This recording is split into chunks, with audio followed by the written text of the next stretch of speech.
متى ترانا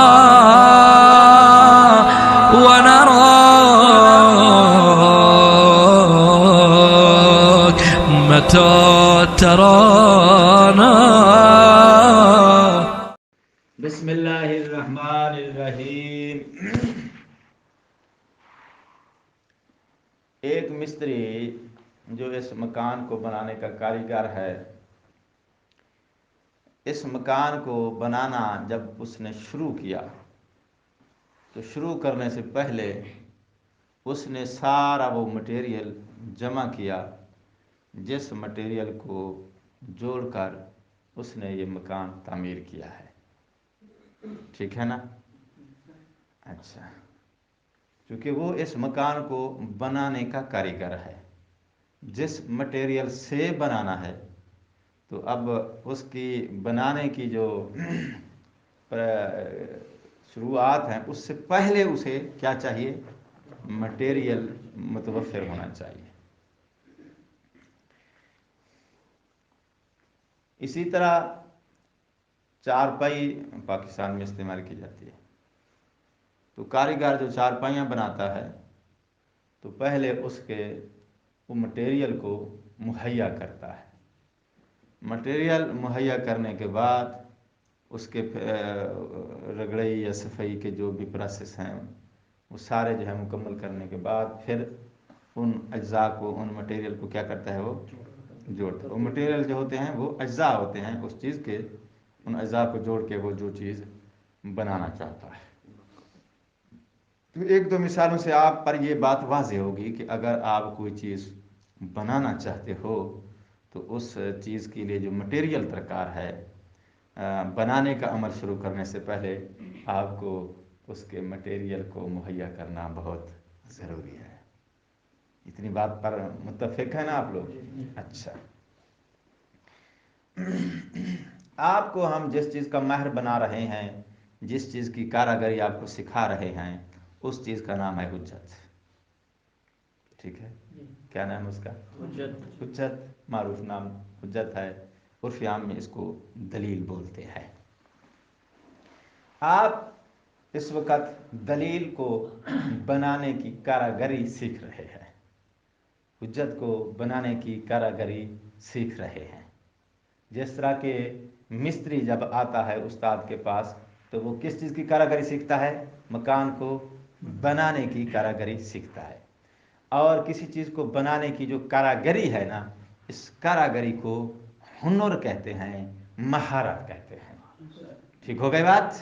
اچھا، تو مستری مکان بنانے کا کاریگر ہے اور وہ لکڑی کا جو کاروبار کرتا ہے وہ اس لکڑی کی چیزوں کو بنانے کا ماہر ہے. آپ علماء کرام جو علماء منطق جو جن کو کہا جاتا ہے، علماء منطق کس چیز کے ماہر ہوتے ہیں؟ ان کو کس چیز کی مہارت سکھائی جاتی ہے؟ ان کو دلیل کو بنانے کی، حجت کو جوڑنے کی مہارت سکھائی جاتی ہے. آپ ماہر ہیں مطلب یہ کہ آپ ہر چیز کی دلیل جوڑنے کا فن جانتے ہیں. لفظوں پہ دھیان دو یار. ٹھیک ہے؟ تو اگر آپ کے سامنے کوئی مدعا رکھ دیا جائے، کوئی موقف رکھ دیا جائے، کوئی دعویٰ رکھ دیا جائے، آپ اس موقف کی، اس دعوے کی دلیل جوڑنے پر قدرت نہیں رکھتے، مہارت نہیں رکھتے، سہولت کے ساتھ فوری طور پہ اس کی دلیل جوڑ کے آپ پیش نہیں کر سکتے، آپ منطقی نہیں ہو. ٹھیک ہے؟ اچھا، تو آج کا جو موضوع ہے وہ کیا ہے؟ حجت، دلیل. ٹھیک ہو گئی بات؟ اس سے پہلے ہم نے قضایا کی بحث پڑھ لی، اس سے پہلے ہم نے مفردات کی بحث پڑھ لی. وہ جو مفردات ہیں، وہ جو قضایا ہیں، وہ کیا ہیں؟ جی وہ مٹیریل ہے جس کا مہیا ہونا ضروری ہے. کب؟ اس بنانے کے عمل کو شروع کرنے سے پہلے. ٹھیک ہے؟ اب تمہارے پاس ذہن میں، آپ کی افکار میں، آپ کے نالج میں، آپ کی معلومات میں وہ مٹیریل موجود ہے جس کو آپ جوڑ کے کیا بناؤ گے؟ دلیل بناؤ گے. بات ذہن میں آ رہی ہے؟ اچھا، بنانے کے لیے دو چیزیں درکار ہوتی ہیں. تو جو ہے بنانے کے لیے کتنی چیزیں درکار ہے؟ دو. نمبر ایک مٹیریل، نمبر دو ڈیزائن. کون اس لفظ کو سمجھا ہے، کون نہیں سمجھا ہے؟ مٹیریل اور ڈیزائن. اچھا چلو میں اس کو اور آسان بناتا ہوں. پلاسٹک مٹیریل ہے، اس مٹیریل کو آپ گلاس کے ڈیزائن میں بھی آپ ڈھال سکتے ہو، پلیٹ کے ڈیزائن میں بھی، جگ کے ڈیزائن میں بھی. واضح ہو رہی ہے بات؟ اچھا تو آپ پلاسٹک کی بجائے شیشہ لے آؤ، وہی گلاس اس کا مٹیریل آپ بدل دو، پلاسٹک کی بجائے کیا لے آؤ؟ شیشہ لے آؤ. تو آپ نے کس چیز کو بدلا ہے، ڈیزائن کو یا مٹیریل کو؟ ڈیزائن تو وہی گلاس کا ہی رہا. تو آپ شیشہ بدل دو، سٹیل لے آؤ، بنایا کیا ہے؟ گلاس. ٹھیک ہے نا؟ تو آپ کے پاس آپشن ہے. مٹیریل میں آپ گلاس بنانا چاہتے ہو تو گلاس جو ہے وہ ایک ڈیزائن ہے، ایک صورت ہے. اس ڈیزائن اور اس صورت کے اندر آپ نے اس مٹیریل کو ڈھال دیا ہے. جو مٹیریل ڈھالا ہے وہ مٹیریل آپ کے پاس آپشن ہے. پلاسٹک بھی یوز کر سکتے ہو، سٹیل بھی یوز کر سکتے ہو، شیشہ بھی یوز کر سکتے ہو. اسی طرح جیسے آپ کے پاس مٹیریل کو تبدیل کرنے کے مختلف آپشن ہیں، ڈیزائن میں بھی آپ کے پاس مختلف آپشن ہیں. گلاس کی بجائے آپ جگ کا ڈیزائن بھی اس پہ لگا سکتے ہو، پلیٹ کا بھی لگا سکتے ہو، الی آخر. ٹھیک ہو گئی بات؟ چلو اس کو سائڈ پہ رکھو. جس نے یہ مکان بنایا، مٹیریل میں اس نے کیا یوز کیا، اس کے پاس آپشن ہے. بلاک بھی استعمال کر سکتا ہے، اینٹ بھی استعمال کر سکتا ہے. ان دونوں کے علاوہ کوئی اور چیزیں جو دیوار بنانے کے لیے استعمال ہو سکتے ہیں وہ مٹیریل بھی وہ استعمال. اب مکان سارے ایک ہی ڈیزائن کے بنائے جاتے ہیں. جو ڈیزائن آپ کی چوائس ہے، آرکیٹیکٹ نے جو نقشہ آپ کو مکان کا لکھ کے دیا اس کے مطابق وہ آئے گا، اسی نقشے کی کوٹھی آپ کو وہ تعمیر کر دے گا. تو ایک مٹیریل ہے، دوسرا اس مٹیریل کے اوپر جو چڑھایا گیا ہے یا مٹیریل کو جوڑا گیا ہے. جوڑ کے اس کے جوڑنے کے عمل کو جب مکمل کرو گے تو ایک چیز وجود میں آئے گی، وہ کیا ہے؟ ڈیزائن ہے. اس ڈیزائن کو کیا بولتے ہیں؟ صورت. تو دنیا میں کوئی ایسا مٹیریل نہیں ہے جو صورت سے خالی ہو. کسی نہ کسی اس ڈیزائن مٹیریل کو آپ صورت میں ڈھالیں گے. بلا صورت کوئی بھی، آپ کہیں گے کہ ہم اینٹ کی طرف چلے جاؤ، تو اینٹ کی بھی ایک صورت ہے. ٹھیک ہے، اینٹ کی بھی اپنی ایک صورت ہے یا نہیں ہے؟ آپ کہتے ہیں یار یہ کس ڈیزائن کی اینٹ ہے؟ اینٹوں کا بھی ڈیزائن ہے یا نہیں ہے؟ کئی ڈیزائن کی اینٹ ہے. بلاک بھی کئی ڈیزائن کے. اچھا آپ لوگوں نے کپڑے پہنے ہوئے ہیں، ٹھیک ہے، تو ایک ہی کوالٹی کا آپ سوٹ لٹھے کا خرید کے لے آؤ. آگے درزی آپ کو جو ہے مختلف ڈیزائن میں وہ آپ کو سلائی کر کے دے دے گا. آپ چوگا چاہو، چوگا بولتے ہیں ابھی دشداشا، وہ اس ڈیزائن میں آپ کو سلائی کر کے دے دے گا. قمیص کے ڈیزائن میں آپ کو سلائی کر کے دے دے گا. سادہ چاہیے، بین چاہیے، کالر چاہیے، کسی ڈیزائن میں چاہیے، اسی ڈیزائن کو، اسی صورت کو، اس مٹیریل کو اسی ڈیزائن میں صورت میں کیا کرے گا؟ وہ ڈھال دے گا. ٹھیک ہے.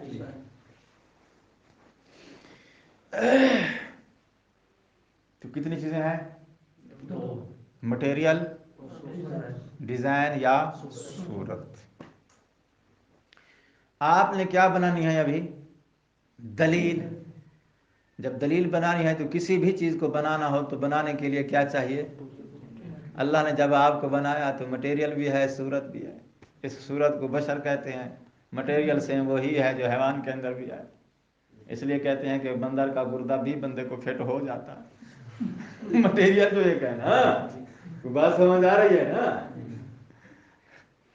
تو اللہ نے اسی ایک ہی مٹیریل کو مختلف صورتیں دی ہے یا نہیں دی ہے؟ تو ہر انسان کو اللہ نے الگ الگ صورت دی ہے، لیکن مٹیریل زائد کا، بکر کا، خالد کا، سب کا ایک ہی ہے. ایک ہی مٹیریل سے اللہ نے اس کو اور ڈیزائن میں اس مٹیریل کو ڈھالا تو اس ڈیزائن اور صورت کو ایک الگ شخص کا نام دے دیجیے، دوسرے کو الگ شخص کا نام دے دیجیے۔ نت نئے ڈیزائن کی گاڑیاں آتی ہیں، وہ گاڑیاں کیا ہوتی ہیں؟ مٹیریل وہی ہوتا ہے، ہر نئے آنے والے ماڈل کا ڈیزائن یا صورت اس کی تبدیل کر دی جاتی ہے۔ موبائل تو آپ کو نیا خریدنے کا شوق ہوگا نا، نہیں ہے تو موبائل میں بھی ایسا ہے، مٹیریل وہی ہوتا ہے جو ایک بار جو ہے وہ انجینئر نے یا اس کے سائنسدان نے جو مٹیریل اس کا معین کر دیا ہے، تو اسی مٹیریل کے اندر جو ہے مختلف شیپ مختلف ڈیزائن میں جو ہے وہ ماڈل اس کے آ رہے ہیں۔ کاریگری سمجھا رہا ہوں۔ منطقی بننے کے بعد جس طرح موبائل والا ایک ہی مٹیریل کے 50 ماڈل کے 50 ڈیزائن کے موبائل بنا سکتا ہے، منطقی بننے کے بعد تمہارے پاس مٹیریل پڑھ چکے ہو، اسی مٹیریل سے تم بھی کئی ڈیزائن کی دلیل،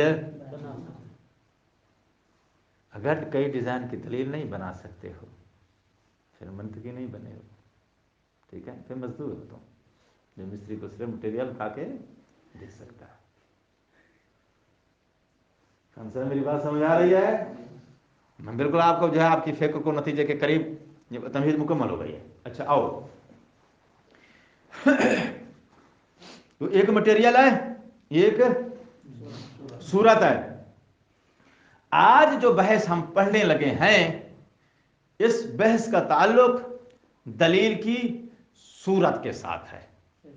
جو دلیل کا مٹیریل ہے، مٹیریل پیچھے ہم پڑھ چکے ہیں لیکن اس کو دوبارہ ہم ٹوٹل کریں گے کہ کون سا مٹیریل جو ہے اس کو سٹیل کا درجہ دیا جائے گا، کون سا مٹیریل جو ہے اس کو شیشے کا درجہ دیا جائے گا، کون سا مٹیریل جو ہے اس کو پلاسٹک کا درجہ دیا جائے گا، ٹھیک ہے نا؟ سنارے کے پاس جاؤ تو سنارا جو ہے وہ کیا کس چیز کا کاریگر ہے؟ ڈیزائن کا کاریگر ہے، مٹیریل کا نہیں۔ مٹیریل تو وہ دھات سے کانوں سے ادھر ادھر سے لے کے آتا ہے، اس مٹیریل پر وہ اپنی کاراگری دکھاتا ہے، تو جو کاراگری اس دکھاتا ہے وہ کاراگری اس کی کہاں ظاہر ہوتی ہے؟ وہ اس ڈیزائن سے، جو ڈیزائن اس مٹیریل کو جس ڈیزائن میں وہ ڈھالتا ہے۔ سمجھ آ رہی ہے بات؟ تو سنارا کس چیز کا کاریگر ہے؟ ڈیزائن کا کاریگر ہے، اس کے پاس ڈیزائن کی ساری معلومات ہیں، مہارت ہے اس ڈیزائن کی۔ اچھا، ڈیزائن کی جب اس کے پاس مہارت ہے تو سنارا وہی ڈیزائن سونے پہ بھی چڑھا سکتا ہے، وہی ڈیزائن چاندی پہ بھی چڑھا سکتا ہے، وہی ڈیزائن لوہے پر، تانبے اور پیتل پر، تو مٹیریل اس کے پاس بھی وافر ہے۔ اچھا، تو ابھی جو ہم نے آپ کو پیچھے جو قضایا کی بحث مفردات کی بحث پڑھائی ہے نا، تو اسی بحث کو دوبارہ جا کے پھر ہم ٹوٹل کریں گے جب ہم دلیل کے مٹیریل کی بحث پیش کریں گے۔ تو وہاں جب ٹوٹل کریں گے تو بتائیں گے کہ ان میں سے کون سا مٹیریل ہے یا کون سے قضایا ہیں جو لوہا کہلاتے ہیں، کون سے سونا کہلاتے ہیں، کون سے چاندی کہلاتے ہیں۔ تو کلاس بندی وہاں اس سارے مٹیریل کی کلاس بندی کریں گے جب مٹیریل کی بحث پڑھائیں گے۔ تو ابھی قیاس کا جو مٹیریل کی بحث ہے، اس مٹیریل کی بحث کو مواد الاقیسہ یا صنعت خمسہ کی بحث کہتے ہیں۔ تو جو ہے کس بحث کو؟ مٹیریل کی بحث کیا کہتے ہیں؟ مواد الاقیسہ یا صنعت الخمسہ۔ یہ بحث جو ہے وہاں کیا چیز ڈسکس کی جائے گی؟ مواد کی کلاس بندی کی جائے گی وہاں پہ۔ آج جو بحث ہم پڑھ رہے ہیں، جس بحث کا نام پر ہیڈنگ میں کیا لکھا ہوا ہے؟ قیاس۔ یہ بحث جو ہے کس کے متعلق ہے؟ دلیل کی صورت کے بارے میں، دلیل کے ڈیزائن کے بارے میں۔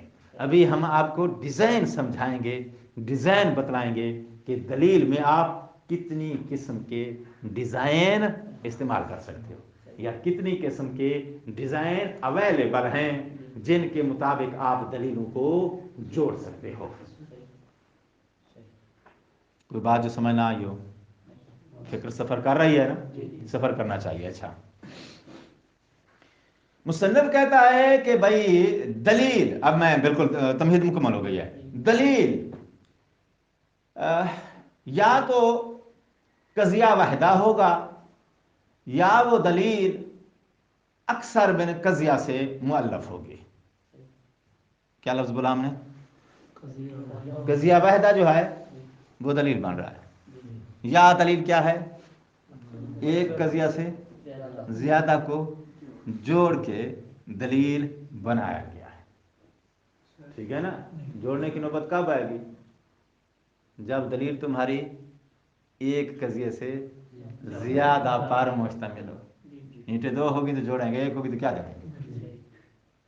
ٹھیک ہے نا؟ ہاں، یہ بات ذہن میں رہے.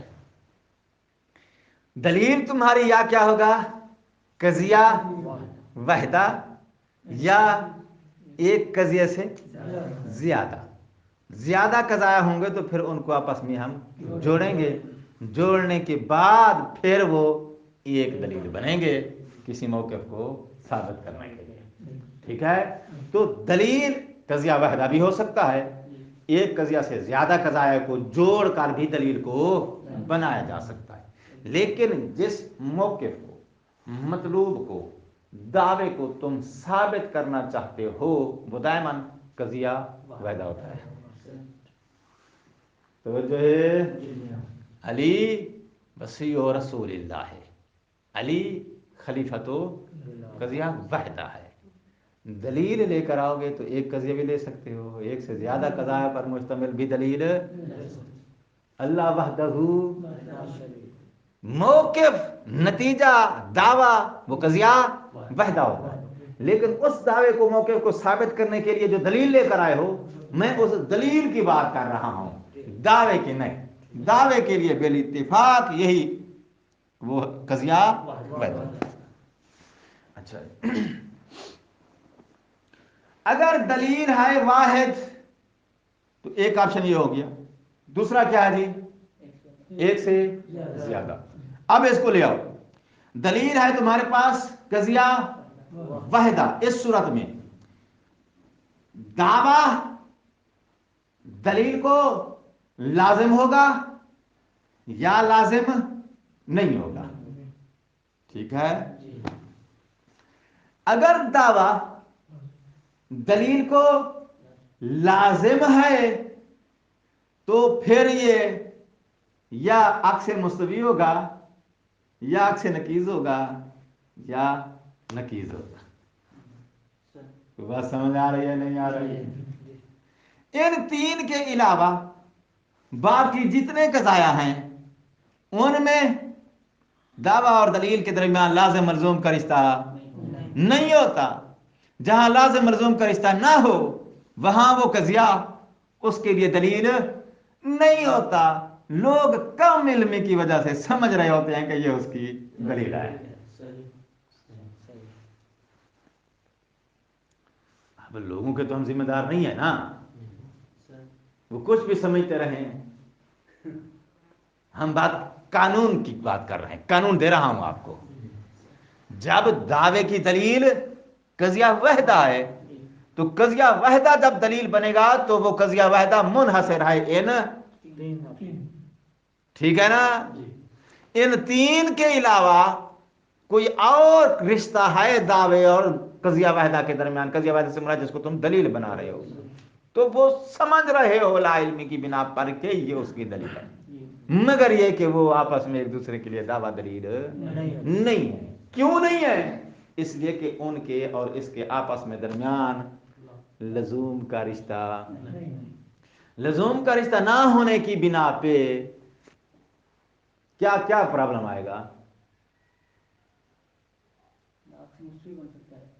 لزوم کا رشتہ نہ ہونے کی وجہ سے پرابلم یہ آئے گا کہ ہو سکتا ہے تمہاری دلیل صادق ہو وہ کاذب ہو، یا ہو سکتا ہے وہ کاذب ہو یہ صادق. چوتھے کی جو بچا ہے اس کی مثال. چوتھا کیا؟ یعنی یہاں مستوی ہو سکتا ہے، یہاں سے نقیض ہو سکتا ہے، یہاں نقیض ہو سکتا ہے. یہ تو یہ لازم ہے، یہ تو ایک بچتا ہے. نبی پاک نے فرمایا من کنت مولا فہذا علی مولا. اللہ نے فرمایا الیوم اکملت لکم دینکم، میں نے آج کے دن دین مکمل کر دیا. اس کا مطلب یہ ہے کہ علی کی ولایت دین میں ہے تو مکمل ہے، ولایت نکال دو دین ناقص ہے. علی کی ولایت دین سے نکالو دین ناقص ہے. تو یہ دلیل ہے اس بات کی کہ نماز سے نکال دو تو تمہاری نماز ناقص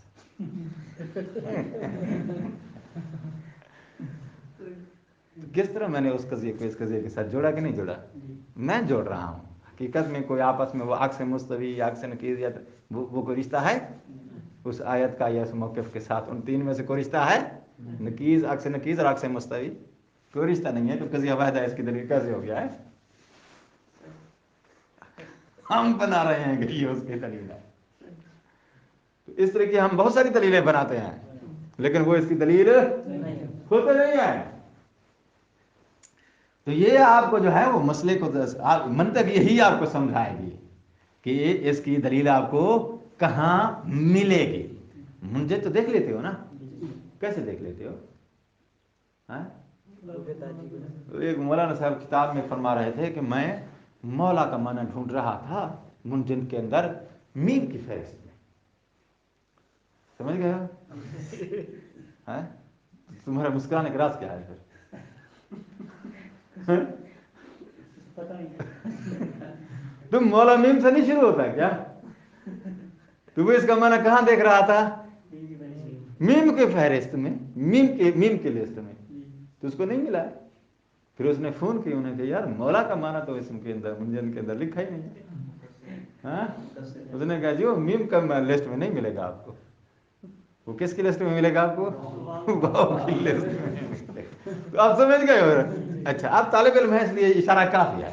تو جس طرح آپ منجن میں لفظ کا معنی دیکھنے کے لیے آپ کو پتا ہوتا ہے کہ اس کا معنی دیکھنے کے لیے مجھے کس لسٹ میں جانا پڑے گا، تو وہاں اس لسٹ میں مجھے اس کا معنی کی جا کے مجھے پڑتال کرنا پڑے گی تو معنی ملے گا.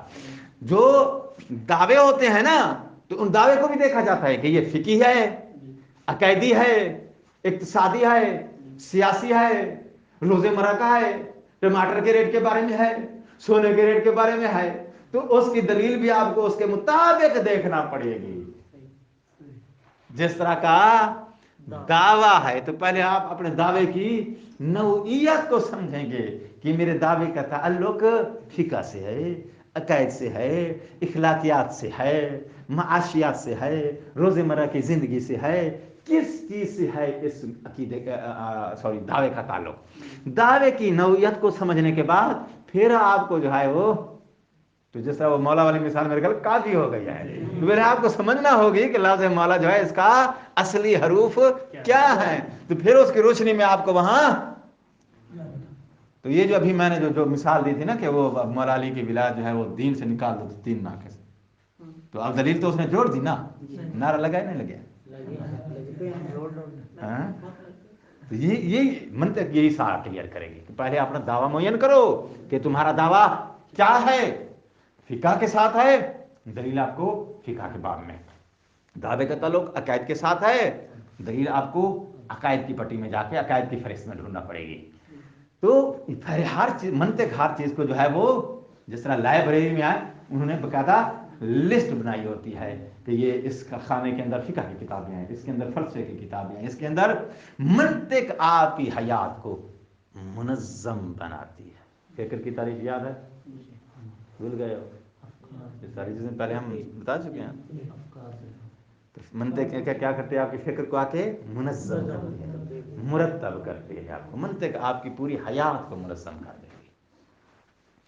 اچھا تو بات ہو رہی تھی کہ دلیل یا تو قضیہ واحدہ ہے یا ایک سے زیادہ قضا ہے. پہلا آپشن لے لو، قضیہ کیا ہے؟ واحدہ ہے، بطور دلیل استعمال ہو رہا ہے. تو ایسی صورت میں آپ کے پاس صرف وہ قضیہ واحدہ جو کہ موقف کو ثابت کرنے کے لیے دلیل بن سکتا ہے وہ محصور ہے تین چیزوں کے اندر. کیا؟